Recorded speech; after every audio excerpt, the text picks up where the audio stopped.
जन्म की प्रक्रिया यानी लेबर सिर्फ जीव विज्ञान का एक सामान्य हिस्सा नहीं है। सच कहूं तो ये एक कमाल का बायोमैकेनिकल मास्टरपीस है। आज के इस विश्लेषण में हम उस बेहद जटिल और उतनी ही शानदार यात्रा को समझेंगे जब एक भ्रूण बर्थ कैनाल से बाहर आता है। ये एक ऐसी प्रक्रिया है जहां हर मिलीमीटर और हर कोण का अपना एक सटीक काम होता है। तो चलिए इस दिलचस्प सफर की शुरुआत करते हैं। इस पूरी प्रक्रिया को आसानी से समझने के लिए हम इसे 4 हिस्सों में बांटेंगे। पहला, प्रसव के प्रकार। दूसरा, इसके ट्रिगर्स। तीसरा, प्रसव के 4 चरण। और आखिर में डिलीवरी की पूरी यांत्रिकी यानी मैकेनिज्म। तो चलिए बिना किसी देरी के शुरू करते हैं पहले हिस्से से, प्रसव के प्रकार। सबसे पहले इसकी क्लिनिकल परिभाषा पर नजर डालते हैं।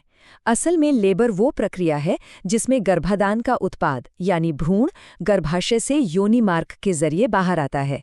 इसमें सबसे दिलचस्प बात इसका टाइमिंग है। ये आमतौर पर आखिरी मासिक धर्म के ठीक 280 दिन यानी करीब 40 हफ्ते बाद होता है, बिल्कुल एक सटीक बायोलॉजिकल टाइमर की तरह। अब यहाँ 2 स्थितियों को समझना जरूरी है, यूटोसिया और डिस्टोसिया।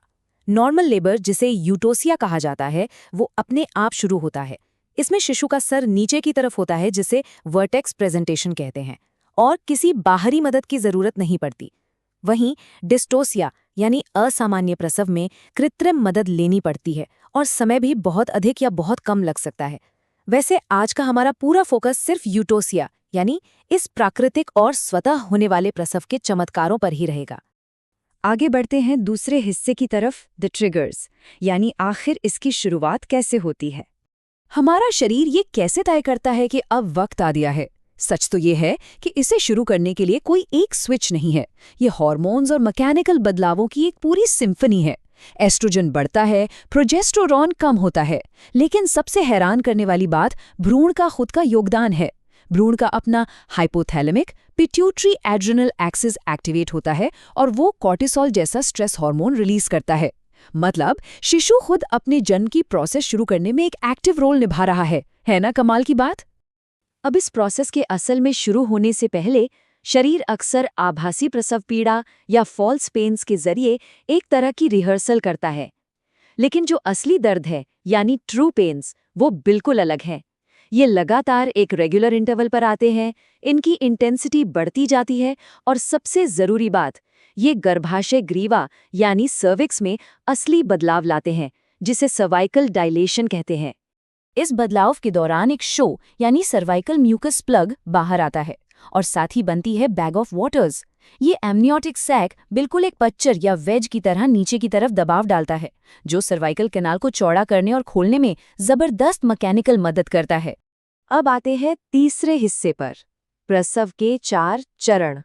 जन्म कोई एक पल की घटना नहीं है, ये तो एक लंबा मल्टी स्टेज मैराथन है। इसे क्रोनोलॉजिकली 4 स्टेजेस में बांटा गया है।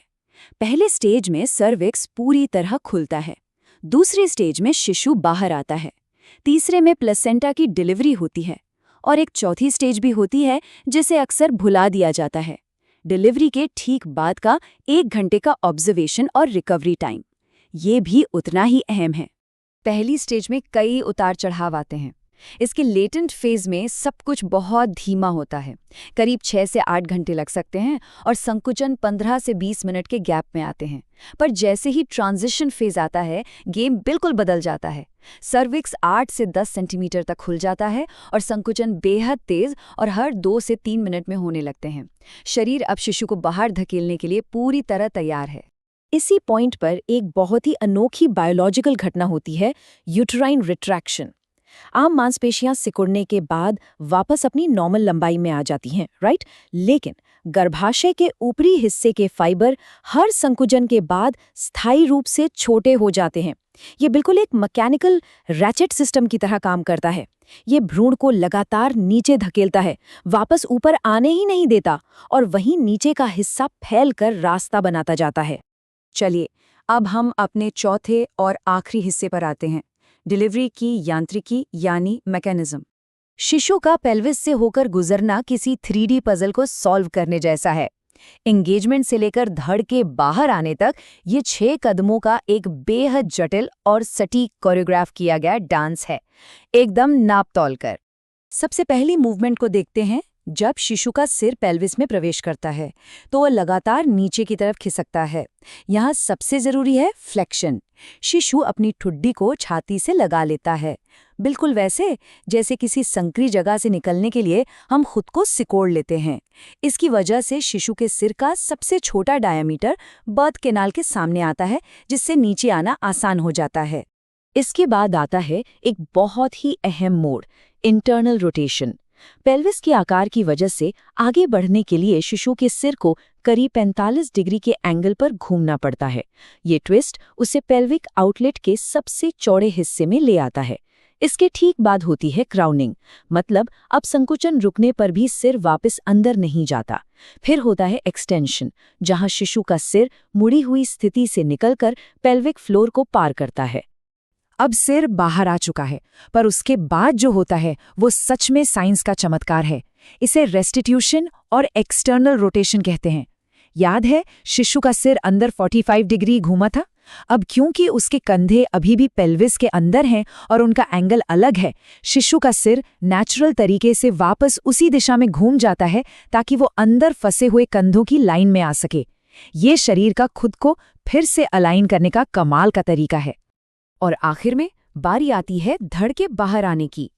सिर के अलाइन होने के बाद सबसे पहले आगे वाला कंधा प्यूबिक हड्डी के नीचे से खिसक कर बाहर आता है और फिर ठीक उसके बाद पीछे वाला कंधा पेरिनियम को पार करता है। इसी लैटरल फ्लेक्शन यानी हल्के से झुकाव के साथ शिशु का पूरा शरीर आसानी से फिसलकर बाहर आ जाता है और इस तरह ये शानदार मैकेनिकल सीक्वेंस पूरा होता है। इस पूरी प्रक्रिया को समझने के बाद दिमाग में एक बहुत ही गहरा विचार आता है। जब हम यूटोसिया के इन सटीक एक दूसरे से जुड़े हुए बायोमैकेनिकल कदमों को देखते हैं तो समझ आता है कि 2 पैरों पर चलने की क्षमता और बड़े आकार के दिमाग ने मानव पेल्विस और इस डिलीवरी प्रोसेस को कितना जटिल बना दिया है। ये ह्यूमन एवोल्यूशन का एक ऐसा समझौता है जिसने मानव जीवन को इस रूप में संभव बनाया है। सच में ये किसी चमत्कार से कम नहीं। तो शारीरिक चमत्कारों पर हमारे इस विश्लेषण को हम यहीं समाप्त करते हैं।